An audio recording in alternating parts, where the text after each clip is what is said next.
All right, take 3. Probably not the best dog to demonstrate this with, but intake procedure. Magoo is a freak. He's a good dog, but he's high drive for a Frenchie. It's weird. He likes to use his mouth. He's attracted to like fabric and stuff, so I got to keep an eye on him right now. But when he's moving with me, we're just walking. We're good. But I just want to demonstrate. This is the first thing we're gonna do together.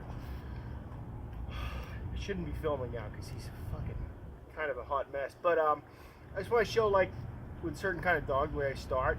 So he's like, you're not really like genuinely aggressive. Like he wants to come at me, like challenge me. He's not fear aggressive, none of that shit. But he wants to bite like clothing and shit like that, and any like object. He's just he wants to bite. It's a good thing, but it's not being channeled. So he's a hot mess.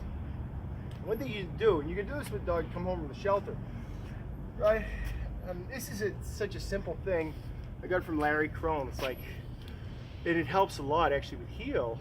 You just, here buddy, stand there with the fucking dog for like a few minutes out in front of your place, and just stand there with him. Don't let him sniff, don't tell him anything, don't say no, nothing. Stand there, hang out. Good boy. Talk to him a little bit. Good boy. That's a good boy, Magoo. That's better. Don't pet him, no. You know, it's about the extent of the communication. Just be with the dog. I call it the just be drill. Good boy, buddy. Now I'm not gonna pet him because he has that thing going on with fabric and stuff. But you know, you could pet the dog a little if it's safe. Another thing, I had the owners put on a star mark and a nylon leash.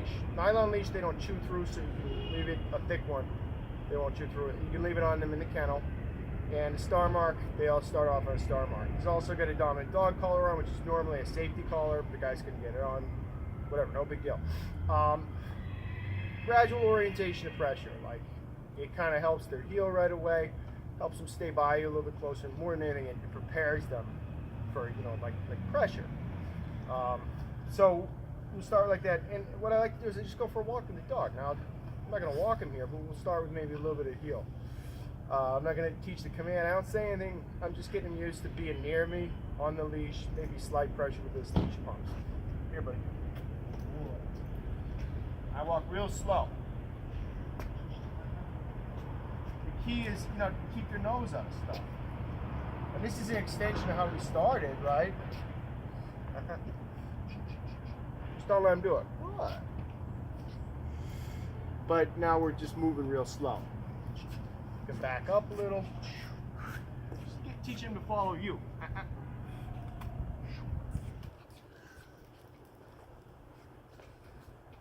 Real gentle and slow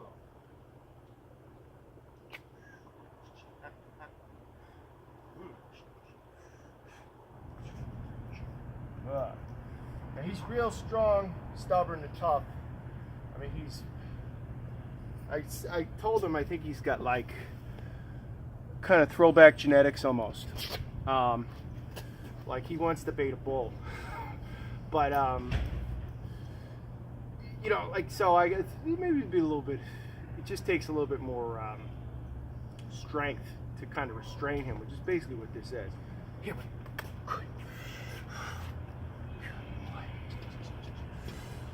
and that's it. Just teaching the dog to get near me and hang out. Now I might do a little tug with him later, but that may not be totally clean. And I'll see how the walk goes and I'll determine whether or not to do that. Boy, I don't want him, he may need to just have a few days to chill out, decompress and calm down a little, get to know me, and then we can start getting into the competitive games and stuff like that, because right now he's just too out of control and he's a risk to bite. He's not a bad dog though, he's real sweet. He's just a hot dripping mess. Hi buddy, here, ready? Go, that's it buddy, good boy. Try to walk him with my feet as much as possible. That's it buddy, good boy. There we go. Making loud noises with him so that they, you know, gives tension a little, signal to him where I want him to be. Little leash pumps. Good boy. Just light with that star mark. You know, he was already, before he was pulling down the street. He's not healing properly, but, you know, he's on his way, and he's getting used to just being near me. So that's kind of the point of all this. Getting used to my presence in kind of a structured way. Maybe we'll end at the end of the walk with a little tug out front. I don't know though. He's kind of a knucklehead. Took 2 takes before this because he kept trying to get the tug in my pocket. He was being kind of a freak about it.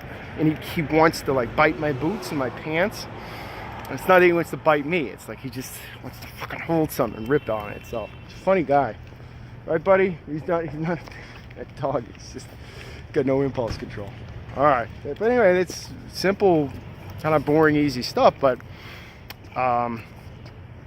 for people curious about what the process is like initially, this is one of the ways I like to start. And if they can go outside and go for a walk, they're not too dangerous.